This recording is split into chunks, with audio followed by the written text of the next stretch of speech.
আসসালামু আলাইকুম। আশা করি আপনারা সবাই ভালো আছেন। আমিও ভালো আছি, আপনাদের দোয়া ও ভালোবাসায়। আজকে একটা মজার রেসিপি নিয়ে আসছি। এখানে দেখছেন না কতগুলো লাল শাক। লাল শাকগুলো কিন্তু অনেক ফ্রেশ ছিল। এগুলোকে আমি ধুয়ে খুব সুন্দর করে ভাপ দিয়ে নিচ্ছি। আজকে কিন্তু মজার রেসিপি দেখাবো, একেবারে মিস করবেন না। তো এই শাকটাকে আমি একটু ভাপ দিয়ে নিব। ভাপ ছাড়াও এই রেসিপিটা আপনারা করতে পারেন, কিন্তু ভাপ দিয়ে নিলে একটু তাড়াতাড়ি হয়ে যায়, এটা আমার কাছে মনে হয়েছে। এই যে দেখেন, আমি লাল শাকটা একদম ভাপ দিয়ে নিয়েছি।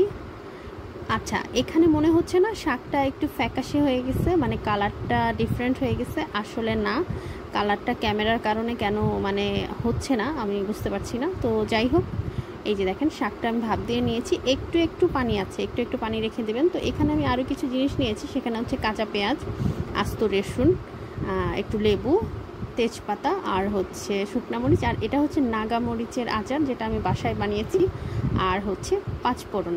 পাঁচফোড়নটা দেখে নিশ্চয়ই আপনারা বুঝে গেছেন যে আমি কি বানাতে যাচ্ছি। আমি আসলে আচারি শাকের রেসিপি দিচ্ছি। এটা আমি আপনাদের ইউটিউব থেকেই দেখেছিলাম এবং আমি বাসায় রান্না করেছিলাম। আমার কাছে খুব ভালো লেগেছিল, এই জন্য আমি চাইলাম যে আপনাদের সাথে রেসিপিটা শেয়ার করি। তো যেই কড়াইটার মধ্যে আমি শাকটা ভাপ দিয়েছিলাম সেই কড়াইটাই আমি নিয়েছি, তবে আমার মনে হয় কড়াইটা ধুয়ে নিলেই ভালো হতো, কারণ কালো হয়ে যাবে। তো এখানে আমি দিয়ে দিচ্ছি শুকনা মরিচ আর তেজপাতা।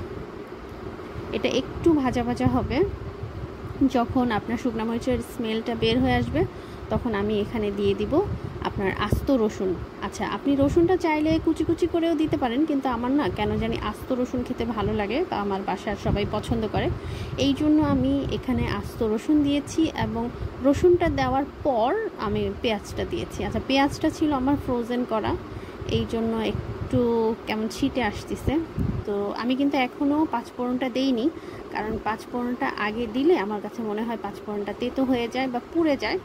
এই জন্য আমি পেঁয়াজ রসুন দেওয়ার পর আমি পাঁচফোড়নটা দিয়েছি। আর এখানে দেখেন পেঁয়াজটা আমার ভাজা ভাজা হয়ে গেছে। এই অবস্থাতে আমি শাকটা দিয়ে দেবো। আচ্ছা, শাকে কিন্তু একটু পানি থাকতে হবে, হ্যাঁ, তা না হলে একটু ড্রাই হয়ে যাবে।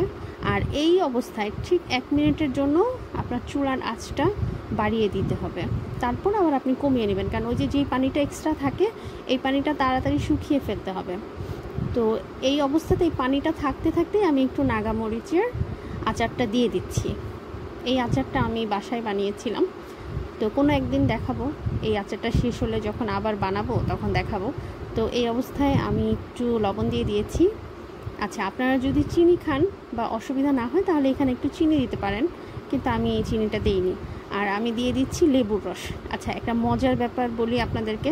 লাল শাকটা যখন আমি ভাপ দিচ্ছিলাম একটু কালার ডিফারেন্ট হয়েছে, কিন্তু যতটা বোঝা যাচ্ছিল যে ফ্যাকাশে হয়ে গেছে অতটা না, লালই ছিল। কিন্তু যখন আমি লেবু দিয়ে দিলাম, আমি দেখলাম যে লাল শাকটা একদম গাঢ় লাল হয়ে গেছে। আমি এটা এবারই প্রথম খেয়াল করলাম এবং আমার কাছে খুব ইন্টারেস্টিং মনে হয়েছে। তো আমি এখানে লেবুর রস, আচার সব কিছু দিয়ে একদম শাকটাকে শুকিয়ে ফেলেছি। আচ্ছা, এখানে ধনেপাতা দিলে খুব ভালো লাগতো, কিন্তু আমার কাছে ধনেপাতা ছিল না, তাই আমি দেইনি। তো খুব সুন্দর হয়েছে এবং এটা দিয়ে আমি অনেকটুকু ভাত খেয়েছি। ইফতারিতে খেয়েছিলাম ভাতটা। তো আপনারা যদি ইন্টারেস্ট ফিল করেন তাহলে এই রেসিপিটা একদিন করবেন এবং আই এম শিওর আপনারা অনেকগুলো ভাত খাবেন। তো আজকে এই পর্যন্তই। আল্লাহ হাফিজ।